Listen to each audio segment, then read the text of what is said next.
Breaking news: the Department of Labor has officially proposed raising the overtime threshold. Currently, if you make over $35,568, you aren't eligible for a time and a half working over 40 hours a week. But under this rule, nearly everyone who makes under $55,000 would be eligible. In 2014, Obama tried to double the overtime threshold to include workers earning up to $47,000. This caused a major uproar among big business, and ultimately a federal judge invalidated it in 2017. Under Trump, the ruling wasn't appealed, and the threshold only rose to $35,000.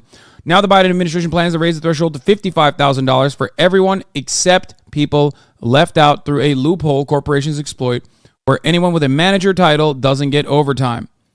This could help 3.6 million workers. Not only that,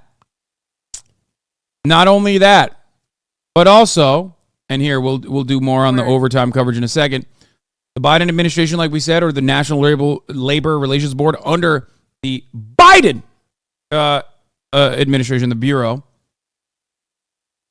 has instituted new rules where you basically have card check, something that Barack Obama also claimed he was going to do, where all it takes for a unionization effort to be recognized is a majority vote.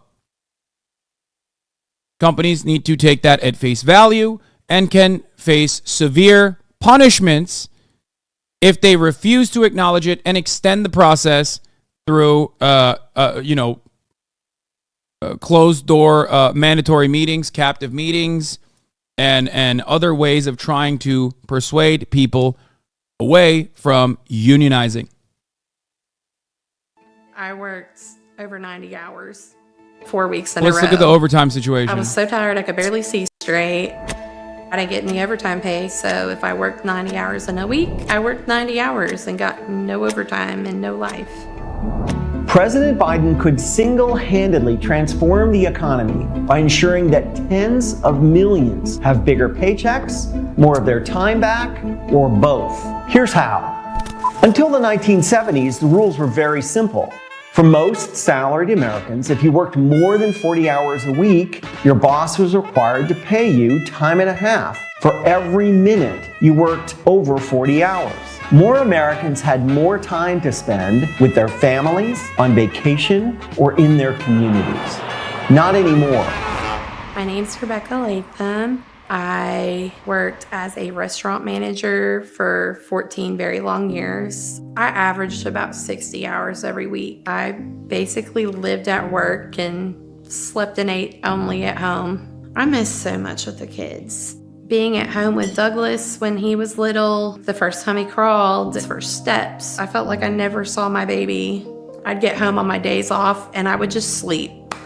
I didn't get to be the mom. I didn't get to be my husband's wife. I was the GM. Republican and Democratic presidents alike have allowed overtime protections to waste away over the last 4 decades. More than 60% of salaried workers used to get overtime.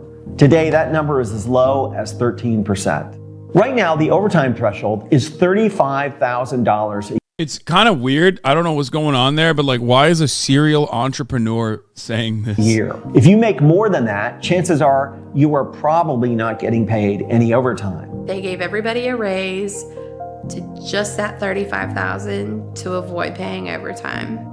We worked a ton of hours. Nice. And sometimes we would have been getting less than minimum wage, really. There were several times that we had to apply for food stamps with me working all those hours, and we couldn't afford to eat still. The good news is we don't need Congress to restore overtime protections. President Biden could direct his Department of Labor to raise the standards at any time. And the higher he raises the overtime threshold, the larger the number of Americans who would benefit. An $83,000 annual salary threshold would ensure that nearly the same percentage of Americans today enjoy overtime protections as they did when the American middle class was at its strongest. If I had been where I could work 40 hours a week at that time, it would have changed my life. I would have not only been able to see my family and do the things that I wanted to do and feel like a person, but I would have also been a better manager. If you hear CEOs whining about overtime, it's total BS. If we don't want to pay overtime, all we have to do is send our workers home at the end of the day. And if we need more work done, we can pay overtime or just finally hire enough people to get the job done. I was doing at least my job and probably 3 others at the same time. So they would sacrifice us and take those hours away from people who needed those hours. And that's why restoring overtime protections would be a job creator and also the crown jewel in President Biden's economic agenda. Not gonna lie, this is good. IRA, key provisions in the IRA, especially building manufacturing hubs for EVs and batteries, pretty good. Inflation Reduction Act provisions like the one that Ben Shapiro was crying about, really good. Notice how something I tell you all the time is when Democrats actually do stuff that is like objectively good, like a positive, all of a sudden the Republicans have to be like, oh no, that actually sucks. Hold on, please listen to me. Listen to why that good thing that is helpful actually sucks dog shit. Okay? It's almost like if the Democrats were doing things, then the reactionary side of the political spectrum would have to react to those things rather than finding new things to revert back, finding new civil liberties to tackle, like finding a new way to be transphobic or bigoted. You know what I mean? Inventing new and unique ways of being bigoted. They're going to the racism factory to cook up new ways of being assholes because they have nothing to fight against.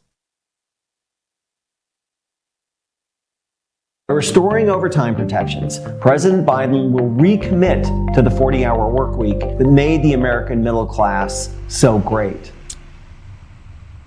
I finally work at a bank now, and it's so amazing.